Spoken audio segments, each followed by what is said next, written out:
This is Fearless Leadership with Brendan Keegan, a production of Forbes Books. Conversations with leaders who provide valuable, candid insights from their journeys and share their secrets to what made them successful and fearless.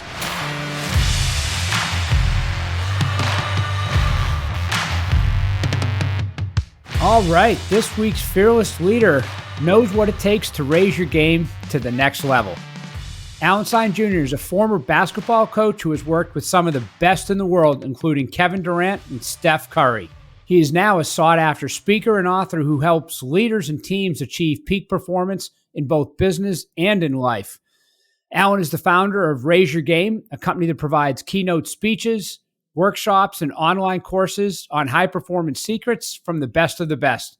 He is also the author of 2 books, Raise Your Game and Sustain Your Game. Alan, welcome to today's podcast. Oh, it's so awesome to be with you. I'm looking forward to a fun conversation. Oh, yeah. And, just with the NBA season just wrapping up, kind of timely to have you in. But how did a kid that went to Elon end up coaching the like of KD and Steph? Like, how did that happen? Well, what's cool about my journey is basketball was my first love. And I vividly remember falling in love with the game at 5 years old. And here 40 plus years later, basketball is still a major pillar of my life. And I say that with the utmost of gratitude. I was a very dedicated player through high school. And as you mentioned, playing at Elon down in North Carolina. But the writing was on the wall that when I graduated from Elon, my formal playing days were over. So at that point, I decided to combine my original love of basketball with, at the time, a rather newfound love of strength and conditioning and fitness and performance and mindset. And I decided to become a basketball performance coach. And I did that in the late 90s, right when I graduated, and did that for almost 20 years here in the Washington, D.C. area, and was able to work with some pretty renowned players that played at the high school level here. And then that got me opportunities with Nike and with Jordan Brand and with USA Basketball, which is what allowed me to work with some of the players that you referenced earlier. So I'm so thankful that while, I was a rather mediocre player at best, I was able to parlay that into a successful coaching career. And then in 2017, I decided to leave the direct training space and parlay that into a speaking career, which is what I'm doing now and loving every minute of it. I bet you were better than a mediocre player. I mean, keep in mind the little pyramid to play in college. You were better than mediocre, but you specialize in improving leadership, performance, and accountability. So we're going to go off the court. But how did you make the jump from the court, working with players and basketball performance coach, to the stage you're on now, keynotes and accountability and performance? How did you make that shift? When I was in the basketball training space, I was very fortunate to work for 2 very renowned high school programs here in the Washington, D.C. area that have put over a dozen players in the NBA. Kevin Durant being the most notable, whom you referenced earlier. So I got to learn firsthand from 2 elite level high school coaches. And then every summer I would work the Nike Skills Academies and would have an opportunity to work events for Nike, the leader in basketball, and learn from NBA and Hall of Fame coaches, as well as elite level players. And I'm an incredibly observant person by nature. And I was just learning everything I could from them on what it takes to effectively communicate, what it takes to increase cohesion and collaboration with teams, what it gets to, to incur buy-in and believe in and build championship caliber culture. So, after 20 years of helping players improve their on-court athleticism and their mindset, I started to feel some burnout on that aspect of the game. And I was much more fascinated with the leadership component and how you build winning teams and cultures and how you lead most effectively. And that was the reason for making the leap over to the corporate keynoting space. And the reason I love this work so much is, everything that I share with corporate audiences all around the world now are really the same fundamental principles and strategies and tenets that I learned from the game of basketball. I'm a big believer that leadership is leadership, regardless of industry, regardless of age, regardless of vocation. Those fundamental principles don't really change. It's just a matter of how you choose to apply them. And then, of course, there certainly are some nuanced differences between basketball and business, but the big pillars don't change. Now, it's interesting you say that. In my career, just for a second, is, I've gone across 5 different industries. Like, for instance, I'm at a company now, we do commercial fleet. And I remember people asking me, and some of the naysayers said, hey, how can you come be our CEO? You know nothing about fleet. And I'd say, well, I know a lot about leadership. I know how to lead. I know how to bring out the best in a company. And sometimes I've found not necessarily knowing the industry intimately well can be an advantage.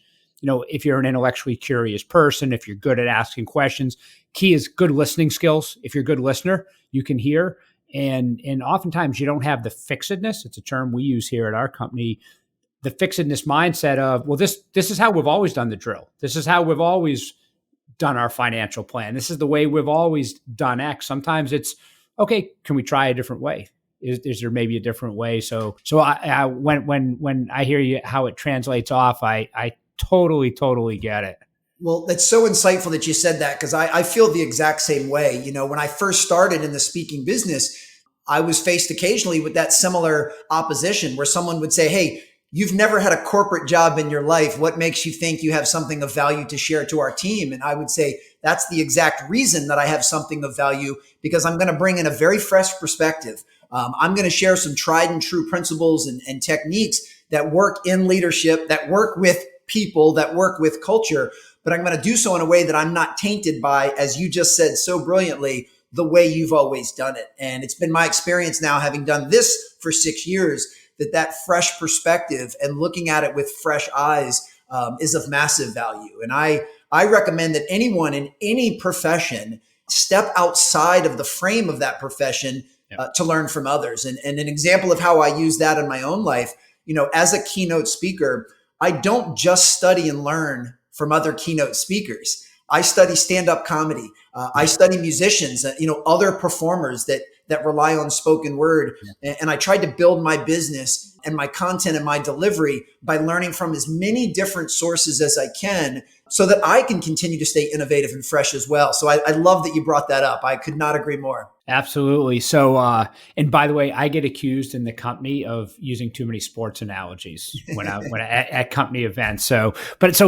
But before we completely move to what you're doing now, I do want to circle back, and I've got to hear you tell me your Kobe Bryant story. Can you do that? Oh, yeah. I mean, this is really something that shifted the trajectory of my own life's philosophy and my perspective. And what I'll do is I'll kind of give you the Cliff Notes version now, but then you can put in the show notes or share with your followers a link to a YouTube video that will be a much more theatrical version. But okay, great. The Cliff Notes version is in 2007, Nike brought me out to Los Angeles to work the Kobe Bryant Skills Academy. And I had an opportunity to watch Kobe work out really early in the morning one morning. And I remember as a young coach being really surprised that a player of his stature, and in my opinion, in 2007, he was the best player on the planet. I was really surprised that during this private workout, really early in the morning, he was just drilling down on the fundamentals. I mean, I kid you not, he was doing drills that I had done with middle school age players. And it's important to note this was Kobe Bryant. So, he was doing these drills with an unparalleled level of intensity, and he was doing them with surgical precision. I mean, he was fully dialed in, but the drills themselves were very basic. And this surprised me. I mean, I expected to see some sizzle and some flash and some sexiness to what he was doing. And it was just the rudimentary basics over and over. And later that day at camp, I asked him, out of pure curiosity, I said to him, Kobe, you're the best player in the world. Why were you doing such basic drills this morning? And he gave me a very friendly smile and a friendly wink, but he said in a very serious tone, why do you think I'm the best player in the world? Because I never get bored with the basics. And the hairs on my neck stand up every time I say that phrase or every time I tell that story, because in that moment, it really brought home the fact that just because something is basic, it doesn't mean that it's easy. Up until that point, like a lot of people, I had mistakenly used those words as if they were synonyms. I had used basic and easy as if they were interchangeable, but they're not. They don't mean the same thing. And I'm a believer that, what it takes to be an influential leader, what it takes to build culture in a company, these are all very basic principles. Yeah. But they're not easy to do. And they're certainly not easy to do consistently every single day, because we happen to live in a society that unconsciously nudges us to skip steps, is always telling us we should be looking for shortcuts and hacks, is always telling us we should be chasing something that's more flashy and more sexy. And I've come to learn that when you do those things, you're making a mistake. And that's because in any walk of life, personal or professional, individual or organizational, in any walk of life, the basics work.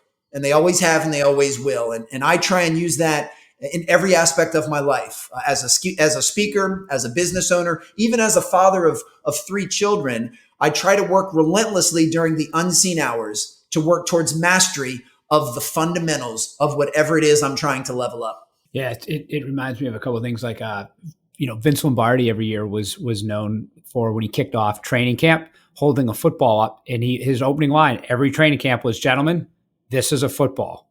I know it sounds like crazy, but you got to look at Vince Lombardi. The basics. Your Kobe story reminds me actually of a basketball player who had a little influence on me. I didn't play in high school, but I got to tell you, I was in the 5th grade Hall of Fame for CYO basketball players in New Hampshire.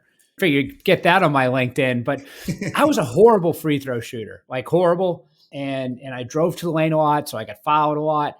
And somehow I saw Larry Bird in an interview. I grew up in New Hampshire, big Celtics fan. Still a big Kobe fan, even though I'm a Celtics fan, because you just got to love the guy. And he got asked in an interview one time, why was he such a good free throw shooter? And the way just Larry Bird was pretty authentic. He just looked at the camera and he goes, because I take 100 shots after practice every day. And, he didn't say, I hold it this way, I do this, I do that.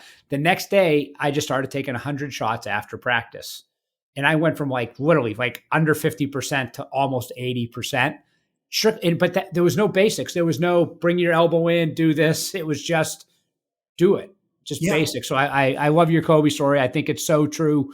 As business leaders, if we can get our culture right, if we can get our values right, if we can get our vision right, forget about the fancy strategies. We're getting there. So yeah. Well, think about this though. The concept of shooting 100 free throws every day after practice is a very basic concept. I mean, super basic. You understood that in 5th grade. Yeah. But as we should all be able to acknowledge with some humility, actually shooting 100 free throws every single day is not easy to do, because that's why most people don't do it. You have to actually have a commitment. You have to have focus. You have to have dedication. So there again lies this difference between basic and easy. And it reminds me of something else that I learned in the basketball space that I share on corporate stages, but I share all of the time with my own 3 children. And that is, repetition is not punishment.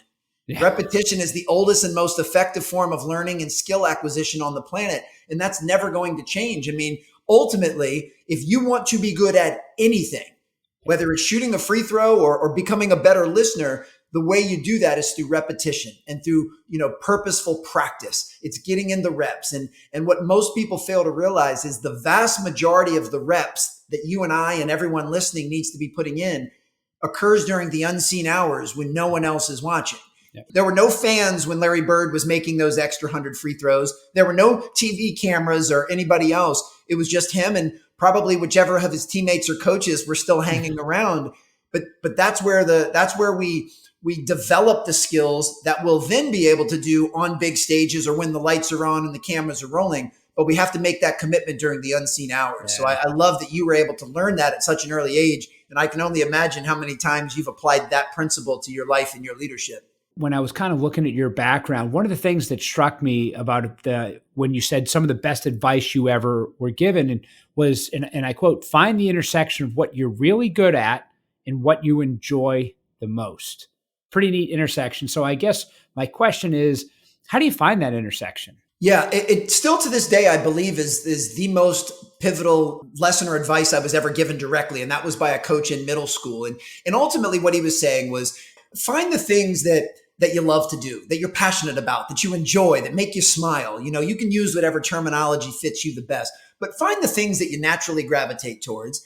And then also take a look at a list of things that you simply have some natural talent in, you have an affinity for, you pick them up pretty quick. I mean, it certainly doesn't imply that you're a master of them yet, but things that you're naturally pretty good at. And then start to figure out where those things cross and where those things intersect. And wherever those things intersect, that's what he called your strength zone. And he said the more time and effort and repetition you can put in your strength zone, the higher you'll perform, the more successful you'll be. but most importantly, the more fulfilled you'll feel. When we do things that we're pretty good at and things that we love, we have a sense of fulfillment. And I've stayed true to that my entire career. Now, the cool part is that point of intersection will move over time, because as you get older and you mature and you have more life experience, you'll uncover new passions and you'll develop new talents and skills. So, for me, when I was in high school, my point of intersection was as a basketball player. And then that point of intersection went to being a basketball performance coach, to now being a keynote speaker. And who knows where it will be 10 years from now. But to answer your original question, I think it takes a few things. One, it takes some self-awareness. It takes some introspection to be able to ask yourself those questions, being able to accurately evaluate what are the things I enjoy the most. So we have to have some self-reflection. And then many times it takes good old-fashioned trial and error. That's why I believe every experience is of value, because checking something off of the list and saying, I don't like that, or boy, I'm not really good at that, is just as valuable, because it takes you closer to finding the things that will be in your strength zone. And just to make sure that I'm clear, when I'm talking about this point of intersection, I'm talking about things that we should consider as a vocation, things that we should spend a lot of time with. I'm not saying that that's the prerequisite to everything you do in your life. If you love golf, and to your own admission, you're not a very good golfer, I'm not saying don't play. That can still be a hobby. That can be something you enjoy to pass the time. I'm just saying the chances of you being a professional golfer are probably rather slim. So I'm not here to tell someone not to do things they enjoy, even if they're not very good at them. I just want to make the distinction that your best chance for long-term success is to find where those 2 points intersect. So now you do a lot of keynote talks. You're out there helping teams with their performance. If I sat and listened to you and I was in the audience, how do you want your audience to walk away? What do they walk away with? Well, first and foremost, and I love that question. First and foremost, I want them to know that I respect them as an audience so much that I've done my due diligence and I've researched, in this case, their specific industry, their specific company, that the stuff that I'm sharing on stage is coming through the lens of I've tried to see the world through their eyes, that I'm aware of their challenges and their pain points. I'm aware of the things that have been going really well. Like, I don't ever want to come in blind, and I don't want to give a one size fits all cookie cutter tap dance. Like, I want to make sure that it is obvious to them that I have done my homework. And I do that as a sign of respect for the audience. They're going to invest their time and attention with me. The least I can do is make sure that what I'm sharing is as personalized and customized as possible. Number two, to your point, I'm very big, and this comes from my coaching background, in making sure that I'm sharing practical, actionable takeaways.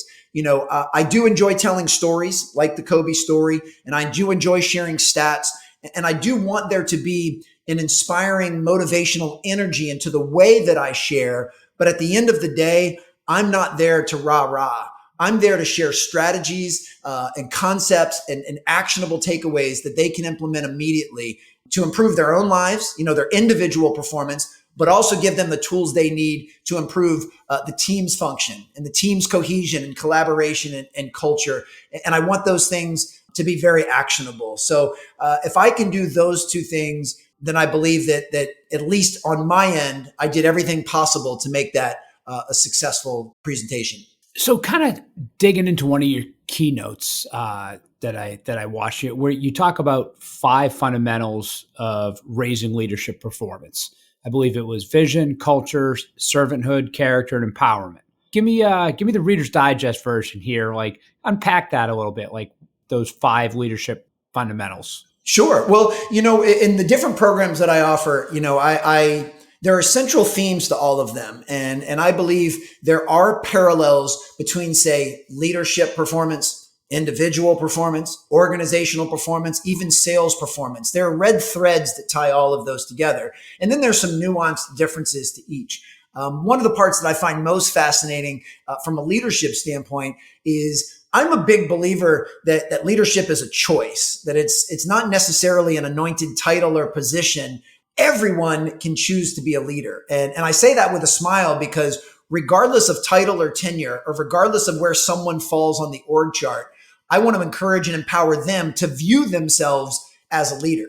I mean, even if you are, excuse me, the summer intern, I want you to view your contribution to the greater good around you through the lens of I'm here to lead and I'm here to make a difference and to have a positive influence on those. And, to the points that you just read off, I mean, that starts with vision. I mean, that starts with having the foresight to be able to forecast down the road where you are trying to go, as well as collectively where you're trying to help get the team to go. And, off of that will be things like role clarity and accountability and communication and other tools that we'll use to get everyone there. But if you don't have a vision, if you don't have that end goal in sight, then it's really hard to measure or reflect on if you're going in the right direction or if you're doing the right things. And I believe it's crucial for any leader to be able to create that shared vision, because that's the other thing. As a leader, it can't be my vision.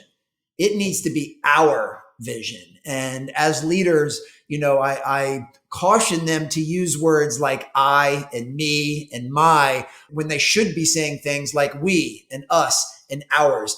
Because ultimately, when you choose to be a part of something bigger than yourself, you are making that commitment to sacrifice some of the me for the we. And everything needs to be shared. It needs to be a shared vision. There needs to be shared accountability. And when you can connect those dots, regardless of where someone is on the org chart, then you're leading with your heart and you're starting to create something very special. So that's great. So if you think of all the talks you've given, all the companies you've met with, the clients you've worked with, is there any particular one or a success story or a breakthrough you had or a testimonial where there was a moment or the company just, it really resonated? Any story you could share from that? I was doing a speaking engagement for the Chamber of Commerce in Jamaica several years ago, pre-pandemic. And one of the other speakers was an executive with DHL, the International Shipping and Logistics Goliath. And he shared something with me, not in his keynote, but actually during lunch, that I found really impactful. And I now share it with anyone and everyone I can. And it has to do with this concept of purpose, of the why you do what you do, which Simon Sinek made famous for all of us numerous years ago with that brilliant TED Talk. But what his point was that it is vital, going back to the shared beliefs, that everyone in an organization shares the purpose for why you guys exist as an organization. And his example was their purpose at DHL is we don't deliver brown boxes, we deliver promises. He wanted to make sure that everyone on the team understood we're not here in the commodity-based business to just take brown box from point A to point B. We're here to deliver on a promise, because that's much more meaningful. And it's been my experience that many folks in different businesses and different industries, they often confuse function with purpose. I can see that chair you're sitting in right now, Brendan. Well, the function of that chair is to provide somewhere for you to sit. The purpose of that chair is to provide you comfort. See, purpose has a much deeper meaning than function. The function of DHL is to get brown box from point A to point B. The purpose of DHL is much bigger. And, keep in mind that DHL is a global behemoth. They're in every single country in the world, and they have hundreds of thousands of team members. So talk about a massive organization at scale. And they make sure that someone working in a small remote town in a small remote country that's working the graveyard shift in the warehouse at 2 a.m., who is literally putting brown box after brown box on a truck after truck, they go to great lengths to make sure that person knows that's not just a brown box you're putting on a truck. That could be a little kid's birthday gift you're putting on a truck.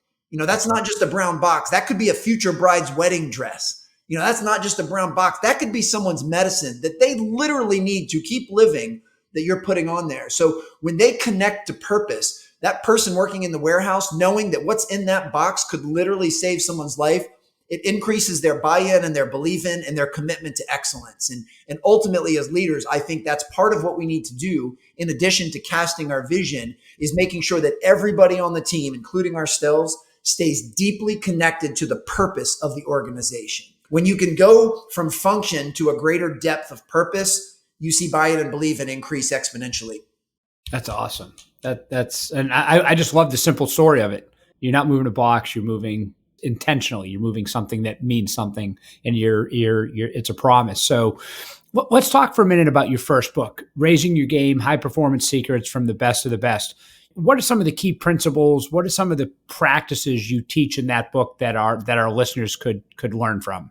Well, the big three themes of the book, and the book was very intentionally designed and written in three different sections. There's what I call the player section, which is the individual. There's the coach section, which is leadership, which is what brought you and I together today. And then there's the team section, which is how we can all play nicely together. And I'm a big believer that every single one of us kind of weaves in and out of those three different areas throughout our lives. And on some level, even if you look at like a nuclear family, we all have leadership responsibilities with our different teams. And we all need to make sure we're bringing our best self as consistently as possible so that we can make a maximum contribution. So those were the three vantage points at which the book was written.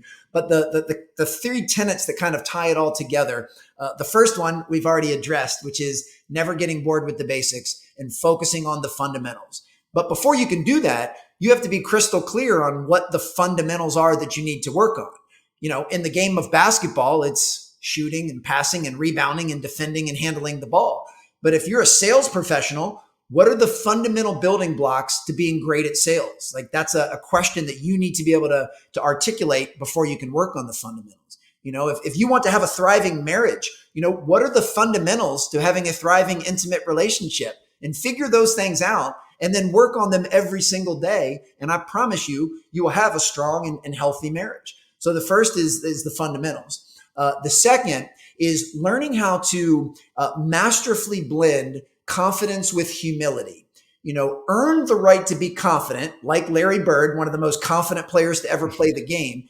Earn the right to be confident by putting in the repetitions during the unseen hours, just like his 100 free throws made after every practice. So earn the right to be confident, but brush that with massive strokes of humility. And the reason humility is so important is humility will remind you that no matter how good you get, you can still get better. That no matter how accomplished and successful you are, you still have more to learn.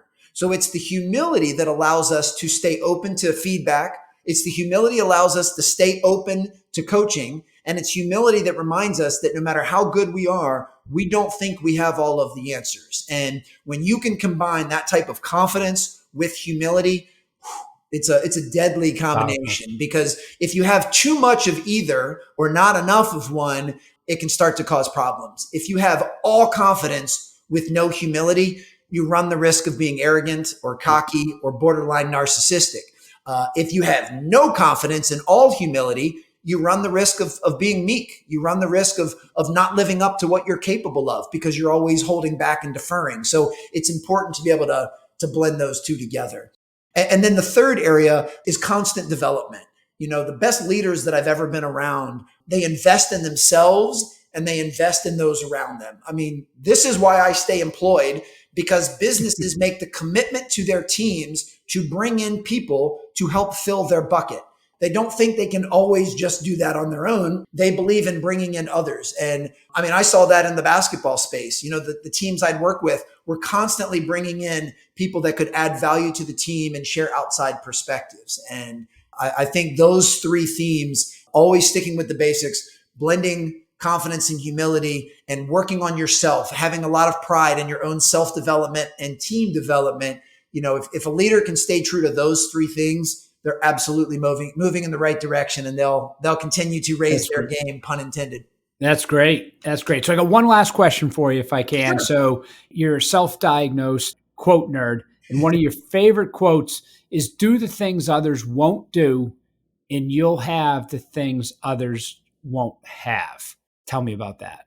Oh, yeah. Well, you know what's cool is because I love language and I love terminology. And that quote holds true whether you use the word don't or you use the word won't. And there's nuanced differences between both of those words when one would be more appropriate. But yeah, at the end of the day, if you choose to do things that most other people choose not to do, I promise you, you will have things that most other people will not have. And when I was younger, I internalized that completely from a shallow materialistic standpoint. It was kind of, if I do these things, I'll make a lot of money, and most people don't have a lot of money. But as I've gotten older and hopefully more mature and wiser, I realized that quote is all encompassing. Yeah. If you do things to nourish your relationships with your friends, your children, your significant others, I promise you, you will have some of the most thriving relationships that a lot of people don't have the fortune of having.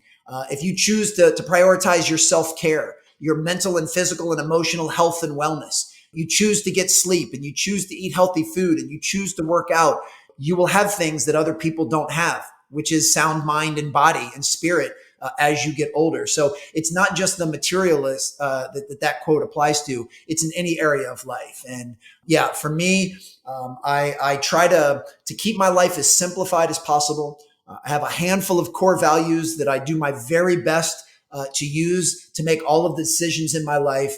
And I try to make investments now in the areas that I really hope will pay me benefit to my future self. Alan, this has been great. I mean, I've learned so much. As soon as we get off this podcast, I'm going to write a note to my team with some of the things that you've said today that have resonated with me that I want to pass along to them. Alan teaches proven strategies on how to improve organizational performance, create effective leadership, increase team cohesion, collaboration, and fundamentally develop winning mindsets, rituals, and routines. He's a successful business owner, basketball performance coach, from KD to Steph to Kobe Bryant. Works with companies now. So if you're a company and you're out there listening and anything you've heard, reach out to Alan. He's worked with companies like American Express, Pepsi, Starbucks, Under Armour, lots of successful companies. And if you're interested in hearing more, please pick up Alan's book, Raise Your Game, High Performance Secrets from the Best of the Best, in his second book as well. So Alan, thanks for today. Audience, thanks for listening. I know I've taken away a lot. I've been entertained with a few of the stories, but more deeply some of the leadership lessons that I'm taking away. And again, I'm going to fire off an email to my team with some of those right now. This has been Fearless Leadership with Brendan Keegan. If you want to learn to live and lead fearlessly, go to brendanpkeegan.com.